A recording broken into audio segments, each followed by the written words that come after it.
Hello everyone, সবাই কেমন আছো? আশা করি ভালো আছো। আর আমি এখানে দেখো কি কাজ নিয়ে বসলাম।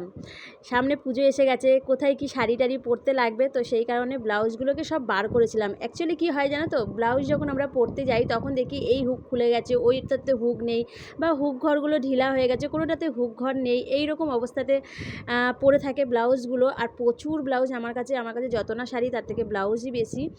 তো সে পড়ার সময় তখন দেখি কি যে এটা প্রবলেম ওটা প্রবলেম, তো আমি ভাবলাম কি যে সামনে পুজো হয়তো কোনোটাতে জানি না পরবো কি না, কিন্তু তবুও যদি পরতে লাগে। আর এই দেখো কত ব্লাউজ, এখনও এগুলো বাকি আছে, তবে এই কটা বাছাই করে নিয়েছে, এইগুলো আপাতত সেলাই করব।